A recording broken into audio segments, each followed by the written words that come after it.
They're supposed to help in relaxation and protection and increase confidence in clairvoyance. Clairvoyance meaning in doing such things as occult practices, such as magic, such as astrology, such as numerology, and many other things. These are supposed to relax the person to prepare to go further down the road of the occult. The carnation incense is held to be an intoxicating scent that creates an atmosphere of healing, energy, and knowledge on health concerns. Cinnamon incense is to give mighty strength in clairvoyance and to give information to the practitioner regarding legal affairs. Gardenia is to tell you about love, sex, or relationships. Honeysuckle is supposed to cause psychic abilities to grow and relationship information to become clear, where the person coming into your life can be clearly described. So someone who is doing scrying, looking into a crystal ball, will sometimes utilize incense as a way of stimulating their ability to look into the future. Jasmine and lavender incense are supposed to bring peace, while lilac is supposed to bring out information on past lives and reincarnation and experiences in past lives. There are many other types of incense that are purported to enhance the powers of the one who smells them and becomes intoxicated in their aroma. But for the sake of brevity, we will leave that.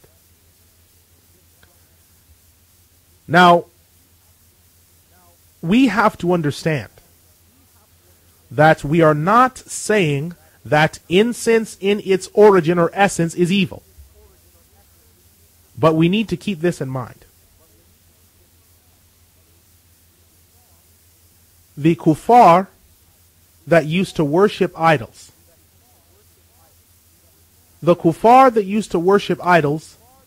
used to use incense in their rituals. Frequently, they would use incense. They would use incense for their worship, for their devotion, for their sacrifices. And as a point of history, when the Prophet Muhammad sallallahu alaihi wasallam was sent to his people and to the world, the actual incense trade began to fade. The incense trade actually began to fall into disuse. Why? Because what incense was associated with was use in ceremonies, idolatry, and other things. So the early Muslims of the first 3 generations did not use incense. They didn't use it. In fact, they made it a point to leave off incense. Many of them would not trade in incense. Now, this is a very important point to keep in mind. We are not saying that someone cannot derive the good smells that exist in incense. Not at all. But what we are saying is, what is better? To follow the early generations who avoided something that can be associated with falsehood, or to use it and lead to possible confusion. It is very easy to become used to incense and addicted to the use of incense, to where it is burned every time someone prays and after that someone prays, to the point where some are not able to feel fully comfortable in their prayer until they actually have a stick burning. And we become used to those smells, addicted to them, where we like to use them often. And this is a very important point to look at, in that the early Muslims recognized that, and because of that, the incense trade began to fail in the peninsula, in the Arabian Peninsula. And incense's occultic uses are a further proof that we have to be careful in what we show to people when we speak to them about Islam, what we manifest to people when we preach this faith. We have to be very careful, and we cannot let a personal preference that we have influence how we behave when we preach Islam to someone. So we have to think carefully. Do we want to involve ourselves in the trade of incense? Do we want the name of Islam or the name of Muslims to be associated with incense? Or someone to think that incense is somehow part of the worship of Islam or the deen of Islam? Do we want that? This is what we have to actually start to question ourselves about. Because dark arts, when we look at them, bring nothing but danger to the one that dabbles in them. Let us look at another dark art. Seances. We will allow the Oxford Dictionary to define it so that the Muslim may fortify things and fortify his understanding without feeling that there is any bias.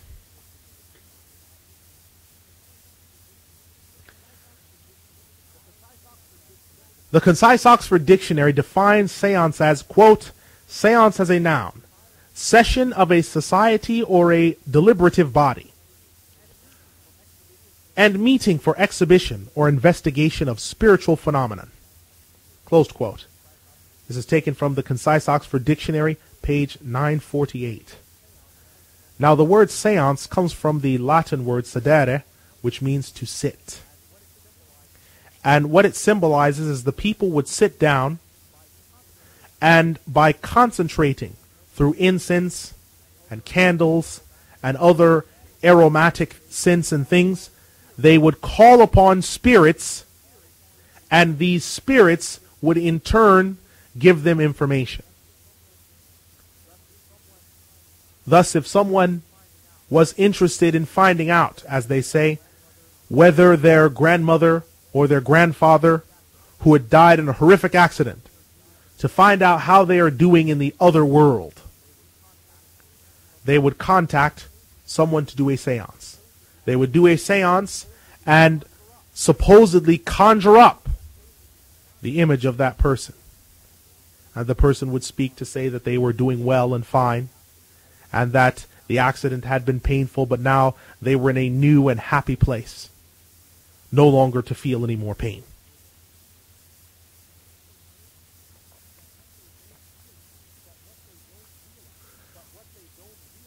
But what they don't realize is that people that involve themselves in this are, again, opening a door. And there is no way for them to verify whether indeed that personage that has appeared is a demon, or whether that personage is in fact the person. They have no way of verifying this because they are not using discernment skills and heading to the revelation of Allah subhanahu wa ta'ala first. And the revelation of Allah subhanahu wa ta'ala first, by going to that, would show you clearly that there are no ghosts or goblins and these type of silly things. You would find out that once someone has died and they have gone beyond the barrier called the barzakh, which is the barrier between this life and the hereafter, there is no way for them to find their way back into this world and to spirit their way into a procession of people that want to speak to someone's dead loved one. They would find that that is false. But they are not thinking with the discernment skills of revelation. They are thinking with their carnal emotions. And this is another danger, that its tentacles of evil are slowly wrapping themselves around the Muslim youth and strangling them spiritually.